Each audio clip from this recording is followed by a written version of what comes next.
you are not the main character.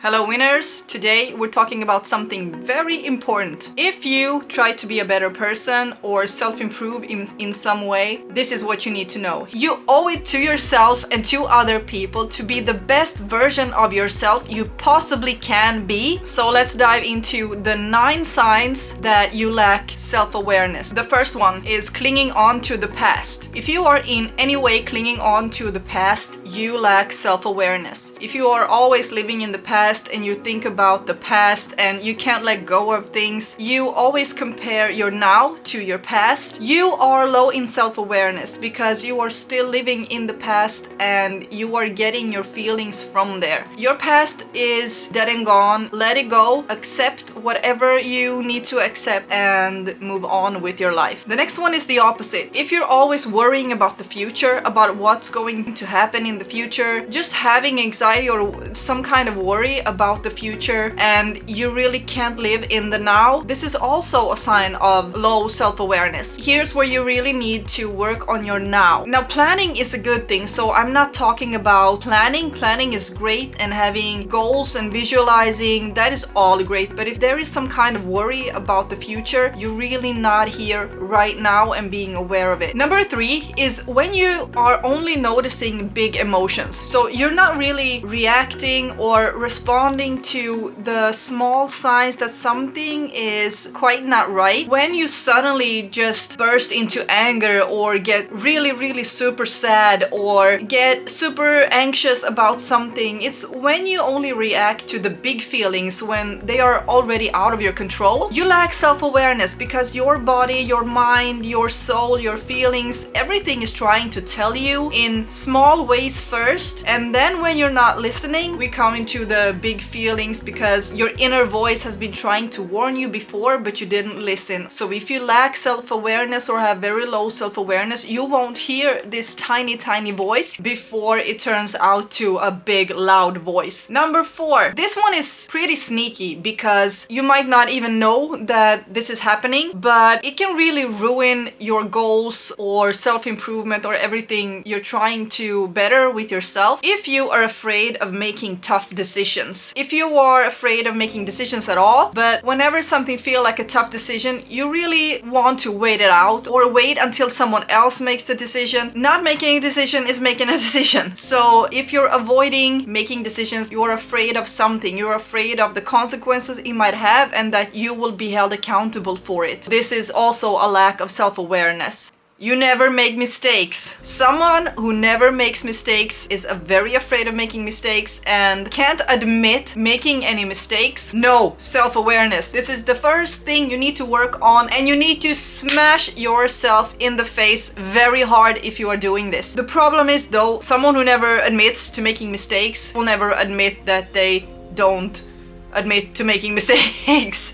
So you need to admit to yourself that you are actually making mistakes, that you are making bad decisions and you are making mistakes. And how do you do that? Ask yourself, when did I admit I was wrong recently? When did I do that? And then you might go, well, but I wasn't wrong, so how can I admit it if I wasn't wrong? And I'm usually always right because I'm the smartest. You are so out there. You're making mistakes every day. Just accept it. I am making mistakes every day. Huge mistakes, small mistakes. We are all making mistakes every day. You hiding from making any tough decisions or anything won't help you with the fact that you're not making any mistakes. Not making decisions is making a mistake. So admit it. Just admit it. You are making mistakes and you are making mistakes every day. Next one. If you are often criticizing others, but you can't take feedback, you lack self-awareness. Oh boy, do you need to fix this? Stop criticizing people. You don't know anything.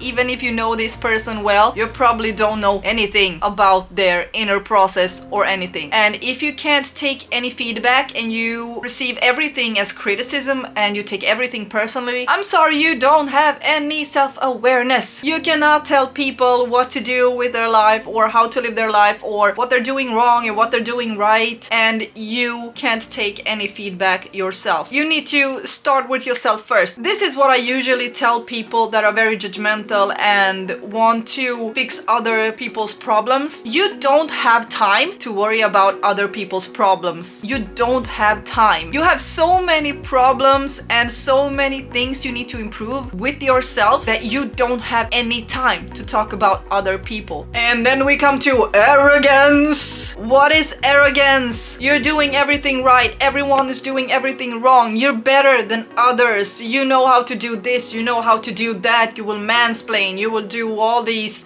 annoying things and nobody even likes you, but nobody tells you. And if you are doing nothing wrong, everyone else is doing wrong. You think you can just give advice to people here and there, but nobody really even wanted it. I'm sorry, but you're arrogant and you lack self-awareness. If you're arrogant, then I think the next one applies to you also, and that is lacking empathy or sympathy. If you think that you have the solution to every person's problems and you think you know everything about someone, even with the tiny information you actually do have, you're lacking empathy and you're lacking sympathy. So not letting people process things and do things their own way, and you think you know better and you really can't feel what they feel, you really have no acceptance or any kind of understanding for this person, you're lacking empathy or sympathy. I think this is the worst kind of thing you can lack. I mean, empathy is probably the most important thing in this world. In order to connect with other people, you need to work on this. The next one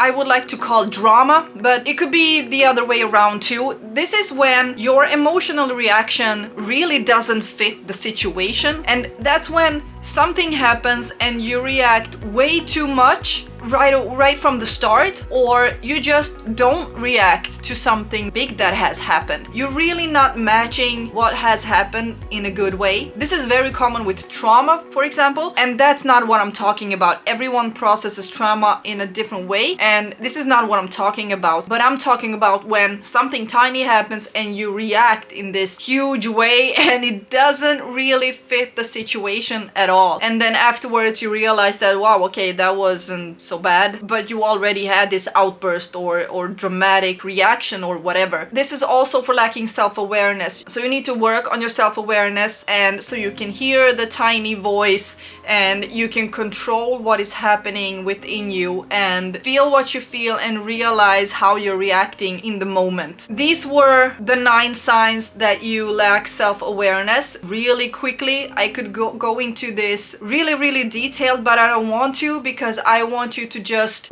start working on this and then search for these things yourself, because this is the way you will build self-awareness also. When you are learning something new and then you are checking in with yourself and seeing how you are feeling and how you respond to this information and what you do with it. We all say, you know, that knowledge is power, but it really isn't. I can know something theoretically but not do anything about it. That doesn't give me any power at all. Knowledge is one thing, but I need to take action. I need to do something with the knowledge that I have. That will bring me power. So if I just know about these things and don't apply them in my life, I have just as low awareness as before. So that's why I just want to give you these tiny breadcrumbs so that you can check in with yourself. How am I reacting on this, and what does this say about me? And I really don't know how I usually handle this. I will find out. So this is a way to build self-awareness. You check in with yourself first. Start doing this, and I would love to hear what you learned about yourself, because I really love these things. I have learned so much about my self-awareness. Some of these I have worked through a long time ago, and I know myself in detail in these things, but some of them I still work on. This is a never-ending job. You can't just work through a list and then you think you know yourself, because we change all the time. So we need to check back in with ourselves. And the best way to do this is actually meditation. And if you tried meditation and you think it's super hard, I have a video for you that you can check out, and I will also make meditation videos. I know that some of you has asked me to do that, and I absolutely will. Then you can listen to me every time you go to bed. We will calm ourselves down together and wake up up super happy, super aware, and super productive the next day. I promise I will get on to doing that. What happens if you have low self-awareness? What does it matter? Whatever. If I'm happy, what does it matter if I am low in self-awareness? Well, this is the thing. If you have low self-awareness, you're not really aware of what you're doing and how you're treating people, and that makes you toxic. We already have a lot of that in our world. Please don't be a part of the problem. If you don't know how you're treating other people, if you don't know how you impact other people in your everyday life, I mean, we have a lot of impact on other people's lives, and